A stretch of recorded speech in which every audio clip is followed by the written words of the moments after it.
Елімізде қазір 20.798 жетім және ата-анасының қамқорлығынсыз қалған бала бар. Соның 82%, яғни 17 мыңнан астамы қазақстандық отбасылардың тәрбиесіне берілген. Бұл соңғы жылдары отбасылық тәрбиеге басымдық беріліп, балаға ең алдымен отбасы ортасын қамтамасыз етуге бағытталған саясаттың нәтижесі. Дегенмен 3 мыңнан аса бала әлі де балалар үйі мен интернаттарда тәрбиеленіп жатыр. Сондықтан бала асырап алу және баланы отбасына орналастыру жүйесін жетілдіру мемлекет назарындағы маңызды бағыттың бірі болып отыр. Саладағы негізгі өзгерістердің бірі биыл 12 наурызда қабылданды. Үкімет қаулысымен бала асырап алу қағидаларына бірқатар түзету енгізілді. Оқу-ағарту министрлігінің мәліметінше өзгерістер неке және отбасы туралы кодекстің 91 бабы аясында қабылданған. Жаңа талаптарға сәйкес сот әрекетке қабілетсіз немесе әрекет қабілеті шектеулі деп танылған азаматтар, ата-ана құқығынан айырылғандар, бұрын бала тәрбиесіне қатысты міндетін орындамаған адамдар бала асырап ала алмайды. Сонымен қатар денсаулық жағдайына байланысты ата-ана міндетін атқаруға мүмкіндігі жоқ, тұрақты тұрғылықты жері жоқ сотталған немесе қылмыстық қудалауға тартылған азаматтарға да шектеу қойылады. Министрлік мәліметінше бұл талаптар бала асырап алуға ниетті адамның өзіне ғана емес, онымен бірге тұратын адамдарға да қатысты. Егер жұбайы немесе бірге тұратын адамы белгіленген талаптарға сай келмесе, бала асырап алуға рұқсат берілмейді. Заңнамадағы маңызды жаңалықтың бірі басым құқықтың нақты белгіленуі. Енді алдымен баланың жақын туыстарына басымдық беріледі. Егер ондай мүмкіндік болмаса, кезек ресми некедегі ерлі зайыптыларға өтеді. Мұндай тәсіл баланың туыстық байланысын сақтауға және оның отбасылық ортада тәрбиеленуіне көбірек мүмкіндік беруге бағытталған. Мамандардың айтуынша, енгізілген өзгерістер рәсімді күрделендіру үшін емес, жүйені барынша нақтылап, бала құқығын қорғауды күшейту үшін қабылданған. Өйткені бала тағдырына қатысты кез келген шешімде бірінші кезекте оның қауіпсіздігі мен болашағы ескерілуі керек. Ендігі кезекте бала асырап алу процесін талдасақ, қазір бұл қызмет толықтай цифрландырылған.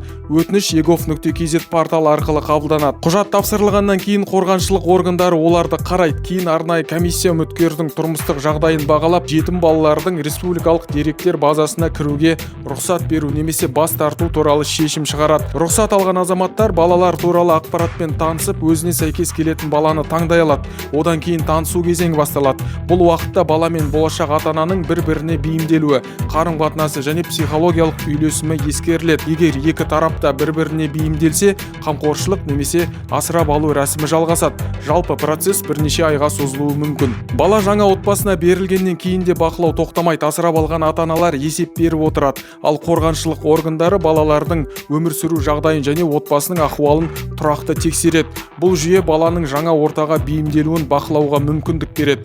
Осы бағыттағы жұмысты күшейту үшін 2030 жылға дейінгі Қазақстан балалары тұжырымдамасы қабылданды. Құжат аясында оларды отбасына орналастыру тетіктерін жетілдіруге арналған шаралар қарастырылған. Сонымен қатар қорғаншылардың, қамқоршылардың және асырап алушылардың соттылығы мен құқықтық мәртебесі, психикалық және наркологиялық есепте тұруы жыл сайын тексеріледі. Соған қарамастан мамандар салада шешімін күткен мәселелер әлі де бар екенін айтады. Заңгерлер кей жағдайда артық бюрократиялық рәсімдер процесті созып жіберетінін атап өтеді. Мәселен, кейбір жағдайда туыстық байланыс анық көрініп тұрса да, қосымша ДНК сараптамасы талап етіледі. Бұл рәсімнің мерзімін ұзартып, қосымша шығынға әкелуі мүмкін. Сондықтан қазір құжаттық рәсімдермен қатар үміткер ата-аналардың психологиялық дайындығына да ерекше мән беріліп отыр. Осыған байланысты 2020 жылдан бастап бала асырап алуға немесе қамқоршылыққа алуға ниетті азаматтар үшін арнайы даярлық міндеттелген. Енді үміткерлер қабылдаушы ата-аналар мектебінен өтіп, арнайы сертификат алуы тиіс. Бағдарлама барысында балалардың психологиясы, бейімделу кезеңі және отбасындағы қарым-қатынас ерекшеліктері түсіндіріледі. Психологтардың айтуынша, баланы отбасына қабылдау тек құжат рәсімдеу емес, бұл баланың ішкі күйін түсініп, оған сенімді орта қалыптастыруға дайын болу. Жалпы елімізде баланы отбасына орналастырудың бірнеше нысаны бар. Олар асырап алу, қамқоршылық немесе қорғаншылық, патронаттық тәрбие, қабылдаушы отбасы және қонақ отбасы. Әр формат баланың жағдайына қарай қолданылады. Мемлекет тарапынан берілетін берілетін қолдау көлемі де соған сәйкес келеді. Асырап алған азаматтарға бір жолғы жәрдемақы беріледі. Қамқоршылықтағы әр балаға ай сайын төлем қарастырылған. Патронаттық тәрбиеде балаға арналған қаржылай қолдаумен қатар тәрбиешіге еңбекақы төленеді. Ал қабылдаушы отбасы форматында балаға арналған төлеммен бірге ата-аналарға қосымша қолдау көрсетіледі. Сарапшылардың айтуынша, әсіресе ерекше күтімді қажет ететін балаларды отбасына орналастыруда қосымша ынталандыру тетіктері маңызды. Өйткені мұндай балаларға көбірек уақыт пен ерекше күтім қажет. Соңғы жылдары тағы бір маңызды үрдіс байқалып отыр. Бұл шетел азаматтарының қазақстандық балаларды асырап алу жағдайларының азаюы.